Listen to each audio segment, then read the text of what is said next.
Hey guys, thy mighty GoatPervertor back with another bit of gameplay, impressions, review, whatever you want to call it. We're looking as you can see, we're looking at ModNation Racers. I know you're thinking, hey GoatPervertor, you're doing a lot of racing games lately. Where's the other gameplay types out there? Well, take a look around, buddy. Not too many games coming out right now. At least nothing that's of interest, unless you want to, I don't know, play some garbage.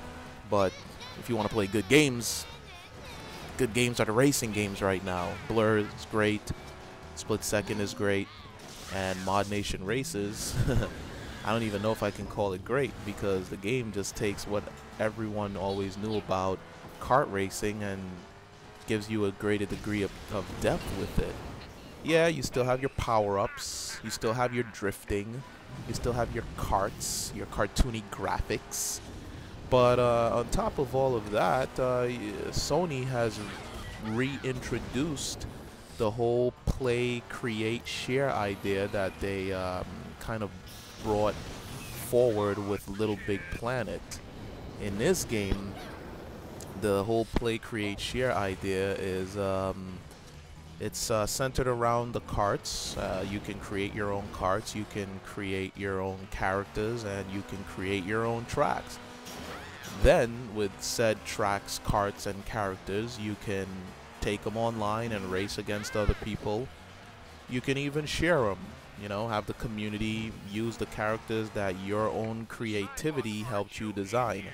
I played a number of tracks in this game that were not made for the game. They were made by people with a lot of creative ideas out there that sat down and spent the time to build these tracks, spent the time to build the karts and the characters, and I have to say, people have some really nice ideas. Their imagination really runs wild in this game. You may think to yourself, yeah, it's a kart racer, you know, probably just another Sonic Racers or Mario Kart or Crash kart racing game.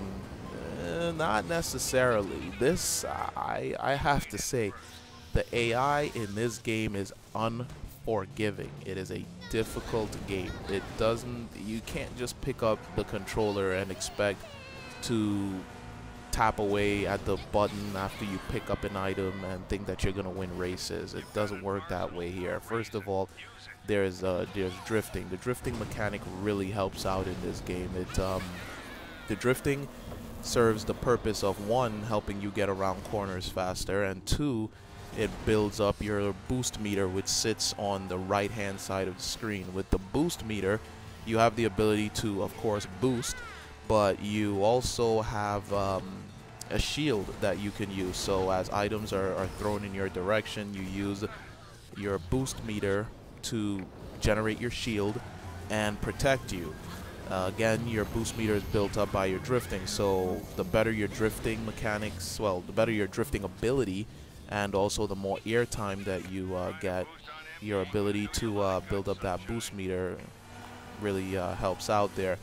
Also, the weapons. You don't just pick up weapons and blast off at the weapons in this game. There are multiple degrees of upgrades on the weapons, so if you pick up an item, sometimes it helps to not just go ahead and shoot it off. It helps to not blow your load immediately. It helps to, you know, kind of savor it a bit, because you can get a bigger upgrade on said item, which can, of course, cause more damage and really help your chances of winning a race. It really helps determine the outcome of the race. I played this online, and the guys online are they're brutal, they're unforgiving, they're good, and the AI in the game is pretty much the same way. Don't let the cartoony graphics fool you. This game has great depth, has a great deal of challenge, and it pretty much offers you almost limitless gameplay, because you're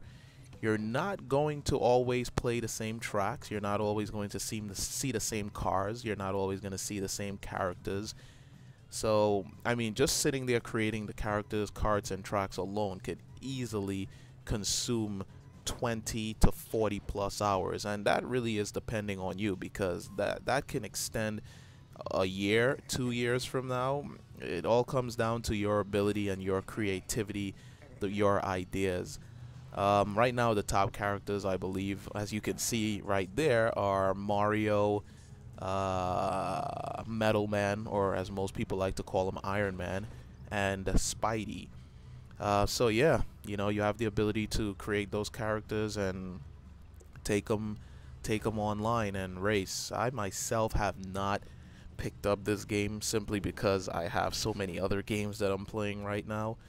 But my friend has it, and I've been able to play it quite extensively and embarrass myself quite a bit because it was a lot more difficult than I expected it to be. But if you're into kart racers, you have the extra cash, you want a game that you can get online and play and everyone isn't beasting, this is definitely a game to check out. It's from Sony, it's got great graphics. Like I said, the whole play, create, share idea really adds great depth and an extended lifetime to the game. And who doesn't like having a little fun every once in a while? It's a refreshing breath of air away from the first person and third person shooting and the buckets of gore and blood. Anyway, coming down to the end of my video here, guys. This was GoatPervertor for ModNation Racers. Go out, check it out, pick it up, rate, subscribe, comment, whatever you guys want to do. Thanks for checking out my video, and peace.